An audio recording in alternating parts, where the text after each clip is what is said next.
All right, it looks like we may be live. Maybe. Brian Laundrie's notebook was revealed today, and I haven't read it yet. And I have you read it? Do you know what is on the notebook or in the notebook that Brian Laundrie um, wrote in um, while he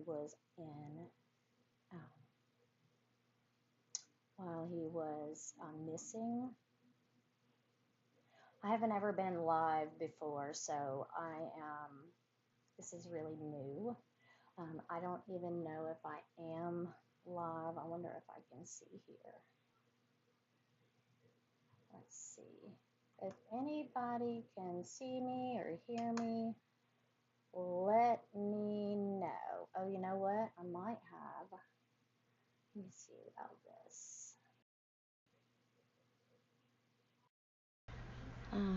The sound may or may not be better now. I don't know. It says connecting on my end, so I don't know if that's connected or not. No.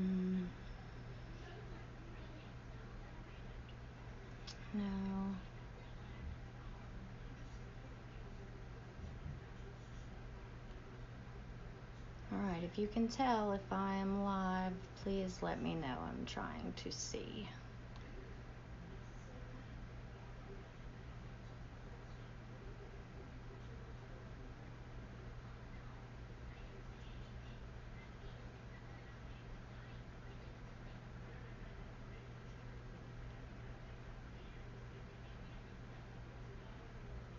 Let's see. I can't tell if I'm live. It may be. If you can hear me or see me or know that I'm live, please let me know.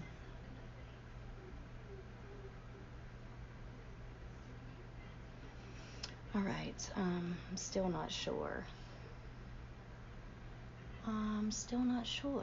But we will go ahead. So, again, if you can hear me, if you can see me, type something, and I'm just going to go ahead and go. So, Brian Laundrie's notebook was revealed today. Stephen Bertolino released the notebook. I haven't read any of it. I don't know anything about it. I just saw the headline. Have you seen it? Do you know what's in it? I don't, but we're going to read it right now. All right. I think there were 8 pages released. All right, here's page 1. Gabby, I wish I was right at your side. I wish I could be talking to you right now.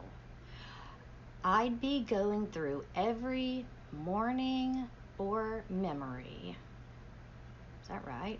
I'd be going through every, oh, I guess they didn't know if it was morning or memory. All right, so I'd be going through every morning or memory we made, getting even more excited for the future. But we've lost our future. I can't live without you. I've lost every day we could have spent together. Ever. Holiday. I'll never get to play with the cat. Or with cat. Okay, I'm going to start that sentence over. I'll never get to play with cat. And some of these words are in parentheses. I don't know how to put it on the screen. So I don't know if they filled in the parentheses. I just don't know. So it says, I'll never get to play with cat again. Never go hiking with TJ. I think it says TJ. Yeah. I loved you more than anything. I can't bear to look at our photos, to recall our great times, because it is why I cannot go on. When I close my eyes, I will think of laughing on the roof of the van, falling asleep to the sight of a meteor shower at the Crystal Geyser. I will always love you. That is page 1. I still don't see any chat, so I still don't know if I'm live. All right, I'll go to page 2. I guess I'll see when I'm done if it is actually live. All right, page 2. If you were reading Gab's journal, looking at photos from our life together, flipping through old cars, you wouldn't want to live a day without her. Knowing that every day you will wake up without her, you wouldn't want to wake up. I'm sorry to everyone this will affect. Gabby was the love of my life, but I know, adored by many. I'm so very sorry to her family because I love them. I consider their younger siblings my best of friends. I am sorry to my family. This is a shock to them as well as terrible grief. Page 3. They loved her very much, if not more than me. A new daughter to my mother, an aunt to my nephews. Please do not make this harder for them. This occurred as an unexpected tragedy. Rushing back to our car, trying to cross the streams of Spread Creek before it got too dark to see, too cold. I hear a splash and a scream. I could barely see. I couldn't find her frame. I found her breathing, gasping, freezing cold, had just won from the blazing hot nature parks. All right, I'm going to read that again. I don't know if I understood that. All right, I'm just going to read the whole page again. They loved her very much, if not more than me. A new daughter to my mother, an aunt to my nephews. Please do not make this harder for them. This occurred as an unexpected tragedy. Rushing back to our car, trying to cross the streams of Spread Creek before it got too dark to see cold. I hear a splash and a scream. I could barely see. I couldn't find her frame. I found her breathing, gasping, freezing cold, had just won from the blazing hot nature parks. What does that mean? I don't understand that. I don't understand that. We'll go on. In Utah, maybe he's going to tell us. In Utah, the temperatures had dropped to freezing and she was soaking wet. I carried her as far as I could down the stream toward the car, stumbling, exhausted in shock.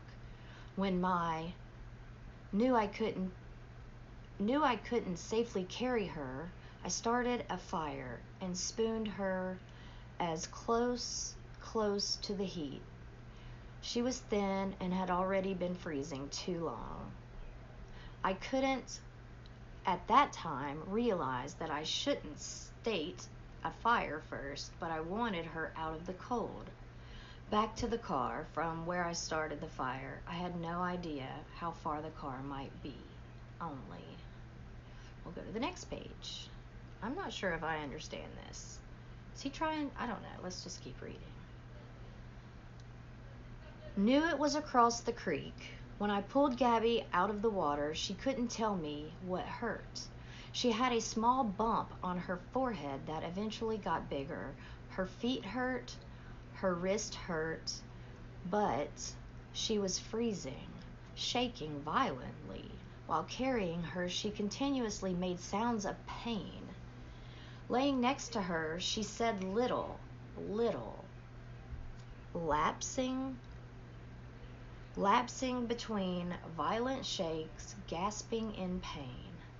I begged for an end to her pain. She would fall asleep, and I would shake her awake, fearing she shouldn't close her eyes if she had a concussion. She wouldn't wake in pain, start her whole painful cycle again. Oh, it says she would. She would wake in pain, start her whole painful cycle again. While furious that I was the one waking her, she wouldn't let me try to cross the creek. Thought like me that the fire would go out in her sleep and she would freeze. I don't know the extent of Gabby's injuries, only that she was in extreme pain. I ended her life. Whoa, wow. I ended her life, he wrote. What? I thought it was merciful that it is what she wanted, but I see now all the mistakes I made. I panicked. I was in shock. But from the moment I decided, took away her pain, I knew I couldn't go on without her. All right, here's the next page. I rushed home to spend any time I had left with my family. I wanted to drive north and let James or TJ kill me, but wouldn't want them to spend time in jail over my mistakes, even though I'm sure they would have liked to. I am ending my life not because of a fear of punishment, but rather because I can't stand to live another day without her. I've lost our whole future together, every moment we could have shared. I am sorry for everyone's loss. Please do not make life harder for my family. They lost a son and a daughter, the most wonderful girl in the world. Gabby, I am sorry. I have killed myself by this creek in the hopes that animals may hear me apart. Maybe that's supposed to say tear.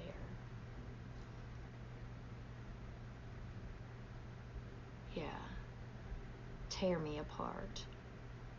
I have killed myself by the creek in the hopes that animals may tear me apart, that it may make some of her family happy. Please pick up all of my things. Gabby hated people who litter. And that is the last page of the 8. It says Bertolino released this statement on the release of the notebook's contents. So this is the statement from Stephen Bertolino. Today, the Petito family attorney, Patrick Riley, and myself met with the FBI in Tampa to sort through and take possession of the personal items that belonged to Gabby and Brian. This was a previously agreed upon exchange to enable both the Petitos and the Laundries to receive what belonged to their respective children. As part of this return of property in FBI custody, I was given Brian's notebook. I would like to share with the public the note that the FBI alluded to when they said on January 21st, 2022, that Brian claimed responsibility for the death of Gabby Petito. No other individuals other than Laundrie were directly involved in Petito's death, the FBI's investigation found. All right, and that looks like that is it. Have you seen the notebook? Have you seen their written notebook? Like there's pictures of it, and then they have it looks like they've just typed out what the notebook said so that you don't have to try to figure out what it says. Tell me what you think. It's definitely not what I was expecting to be in the notebook. It's a bit of a shock to see that that's what he wrote. I don't know if I don't know what to think about that. Tell me what you think. Tell me, did you guys watch the hearing yesterday with the Petito family regarding the civil suit they have filed against the Laundries? It was like the preliminary hearing, maybe, I'm not sure what it's called, but it was the pre-hearing to see if they will actually go to trial, if they'll go in front of a judge with their claims and what they're trying to get. The judge said he would get back to us in the next couple of weeks in a statement that he'll write out. So we don't know if that's going to go forward or not. It was interesting to hear both lawyers argue their sides, and I can't wait to find out what is happening with that. The Gabby Petito story and everything that happened was it was a shock, right? I have like 20 pages of notes on that incident, and we all just fell in love with her family, and the Laundries got put on the other side of that stick. But I'm going to get off here for now. I wanted to read the Brian Laundrie notebook pages with you. I hadn't read them before right now. It is a bit of a shock to me what is in it. I'll reread it. I don't know if I'll do another video on it or not. But again, I still don't know if I'm live. I don't know if you can chat. I don't see any chat. I just don't know. But I'm going to get off here. If you're here with me, thank you for being here with me. I appreciate you, and I will see you next time. Bye. See if we can figure this out.